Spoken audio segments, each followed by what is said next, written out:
my kitchen.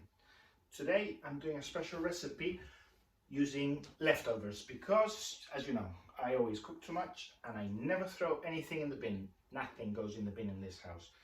But what I really like doing with something which I've already used, in this case it's barbecue meat, which I've got left over, is to make a completely different dish. Obviously taking advantage of the flavors that I generated in that first cook to complement the second dish that I'm going to make. Today we're using the crock pot. If you don't have a crock pot, don't worry, I'm going to be guiding you on what to do if you use it on the normal stove, so it's not a problem. Okay, it just varies a little bit on the timings, but today I'm using the crock pot, which is a lot easier, saves me a lot of time. I just bang it all in there and let it do its job.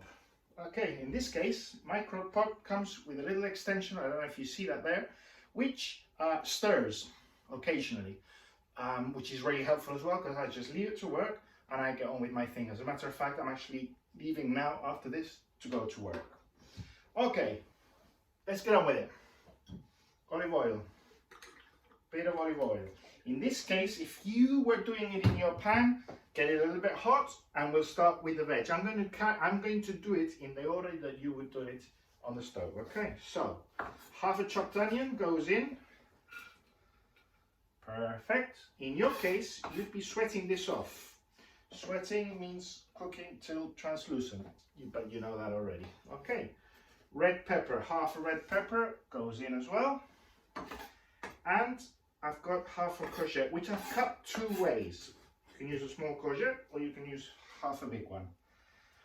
I've cut it in really small cubes so it disappears in the long cook that's going to happen here in the crock pot. And I've also cut big chunks because I like finding these and biting into them. Okay, so they go in as well, and 2 cloves of garlic which are thinly sliced. Perfect, so that goes in, forget about that. Now our meat. I've used a sausage which I've cut into bite-sized pieces. This is a beautiful sausage which I buy in Mercadona, and it's got that flavor and that taste from the barbecue, which is going to really elevate this dish. So that goes in as well. Right, in order for my son to like this dish a little bit, a tin of sweet corn, which I've already drained, so that goes in. If you're using a crock pot, try and avoid too much liquid because it doesn't evaporate. Because of the lid, it doesn't evaporate, so don't put too much liquid. In the case that you're cooking on the stove, before you add the meat and the sweet corn, obviously sweat your vegetable and then add this, keep stirring, and then we'll come to the seasoning. I'm going to add also tomato, which I made myself, tomato sauce. You can use tin stuff, no problem, it's perfectly good and it's brilliant. Or you can use tin tomatoes, perfect for this dish. I would add, if you're doing it on the stove, a little bit of red wine, but not in this case because there will be no evaporation and the flavor will be yuck. You don't want it.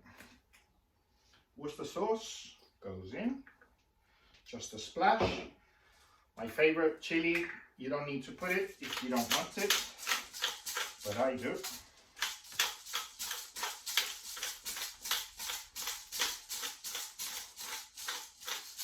Perfect. And then just normal salt, be generous. Be careful when you're using cooked meat like I do, because I've seasoned that already when I cooked it on my first cook, so be careful with the seasoning here. And black pepper.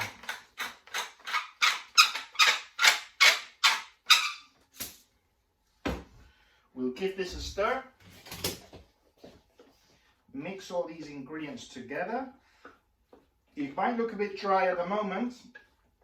It might continue being dry later, I doubt it, because all the veg are going to release a lot of liquid. I wouldn't add any liquid at the moment, just in case, because as I said, this is covered and it doesn't there's no evaporation. So we're going to put the lid on.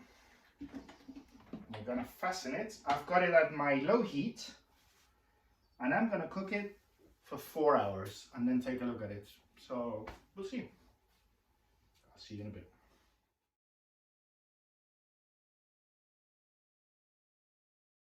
4 hours have passed. Our stew is ready. Let's take a look at it.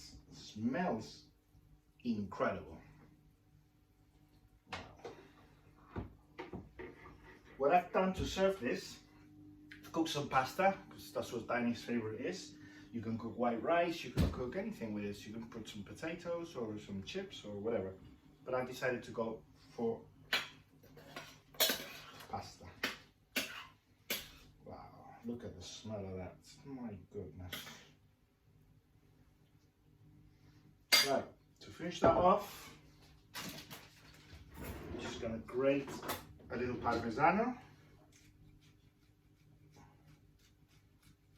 And we're done.